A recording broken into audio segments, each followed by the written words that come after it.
ABC 10 News at 7 starts now. Heroes are emerging one day after a boat with more than 30 people on board crashed into San Diego's coast and capsized as rocks ripped it apart. Good evening. I'm Kimberly Hunt. And I'm Steve Atkinson. At least 3 people died in yesterday morning's accident. Our ABC 10 News reporter Leah Pizzetti introduces us to the first responders who helped save some people from that wreckage. This rocky beach below me is where that boat hit, and it's also where the Coast Guard spent the whole night searching for any survivors. It's also where people were down enjoying their Sunday. They jumped in to help as first responders rushed to the scene. Nothing too out of the ordinary of, responses that we do go to down there. Lifeguard Bruce Jamison says they first got a call about one person stuck on a boat off of Point Loma. So when he arrived with just 2 others, they couldn't believe what they were seeing. It was kind of like disbelief and shock, just because the initial report wasn't anything of the actual scene. A boat carrying 32 people trying to get into the country crashed up onto the rocky shore and was quickly destroyed, leaving 3 dead. You had people with minor injuries all the way to non-breathing, performing rescue breaths on people. He says their training instantly kicked in and they got to work helping the survivors however they could. We train so much that we want to get on scene and it's just automatic. It's not even something worth really thinking about, that it's just kind of second nature to us. Now, some wreckage still remains. Jamison says he won't forget this day and also wants to thank the strangers who just happened to be on the beach and quickly jumped in to help before first responders arrived. Definitely give thanks for a lot of the bystanders that were there, putting just people in that situation, and for them to respond the way they did. I think that's the other positive side of that call. Unity that may have saved lives. The Mexican consulate says a majority of those survivors are from Mexico, ranging in age from 18 to 40. Border Patrol officials say they likely will be processed and removed from the country. We're waiting to hear back on any potential charges for the operator of that boat. Leah Pizzetti, ABC 10 News. The southern border has seen a surge in migrants seeking asylum already this year. Humanitarian groups say shelters in Tijuana are beyond capacity as many families wait to try to enter the U.S. ABC 10 News reporter Rena Nakano spoke to an immigration attorney about the recent changes in policy and its impact across the border. For dozens of these undocumented migrants, desperation led to the worst-case scenario. When the decision seems to you like a matter of life or death, you try anything you can to survive. That includes jumping on a boat that is supposed to hold 6 people, 20 at a time, and you hope and you pray you make it across. For the last few weeks, Border Angels Director Dulce Garcia has been in Tijuana giving legal counsel to migrants stuck in Mexico. Since the Biden administration ended the Migrant Protection Protocol or Return to Mexico program in February, Garcia says she's seen a few thousand people get released into the U.S., but it's those without open MPP cases or those subject to Title 42 who are expelled back to Mexico to prevent the spread of COVID-19 in holding facilities that are left on the streets of Tijuana. So they don't know what to do. They arrive at the border asking for asylum. They get rejected at the port of entry, and they have nothing left except to cross in these ways that are very tragic. Because of this, Garcia says Tijuana is inundated with homeless migrants, gangs preying on desperation, and coyotes trying to make extra cash.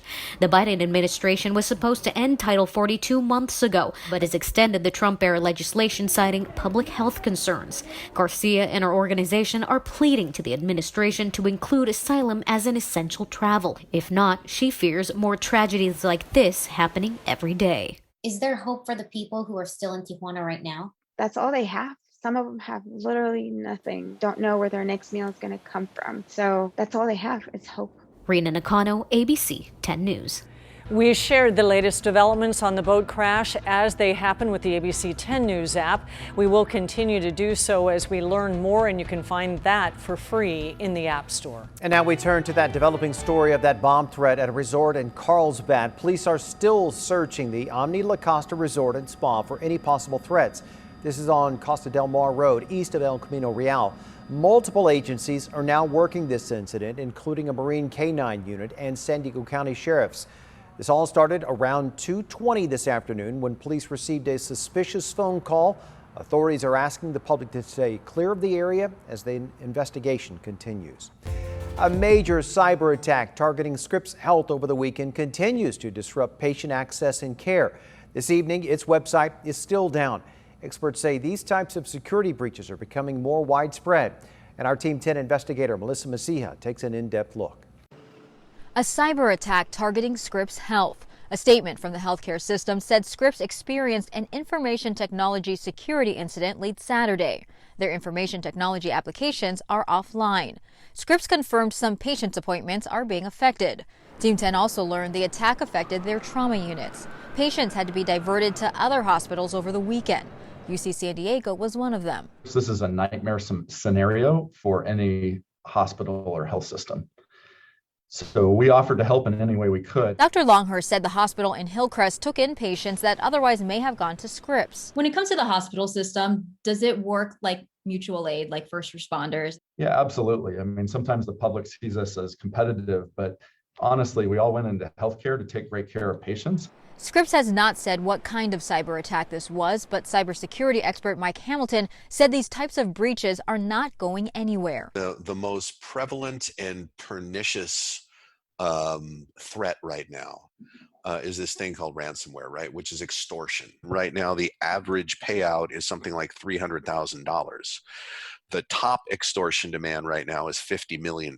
While we don't always know who is behind these attacks, he said some use the resources of foreign governments. With the pandemic, some criminals had a new focus. It's not just for the purpose of stealing the secrets, it's also for the purpose of disrupting vaccine distribution in other countries. So the entire supply chain is under attack, including companies that produce refrigeration equipment for these vaccines. The Department of Health and Human Services Office for Civil Rights keeps records of public health information data breaches affecting at least 500 people. It shows a breach somewhere in the U.S. practically daily.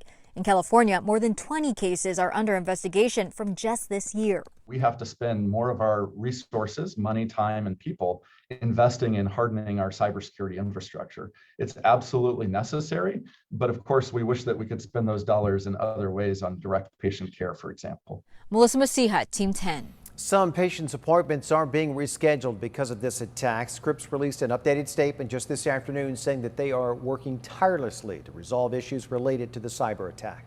Evacuation orders have been lifted in the East County as firefighters continue to battle the so-called Southern Fire.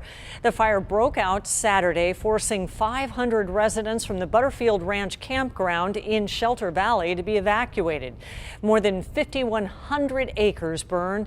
The fire is now 55% contained and the cause is under investigation.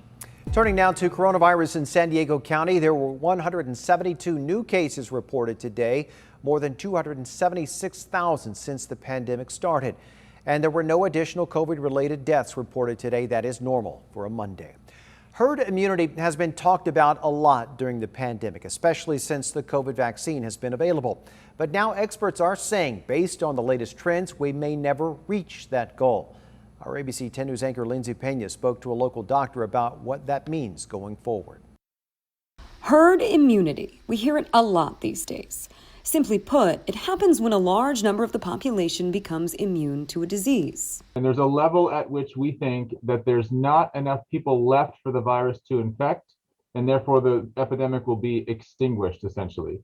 Dr. Christian Ramers with Family Health Centers of San Diego says that level for COVID is around 75 to 80% of the population.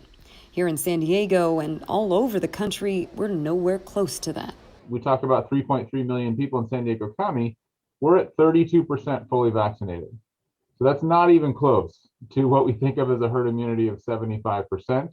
Daily vaccination rates are slowing down. That hesitancy is one of the reasons medical experts say we likely won't reach herd immunity.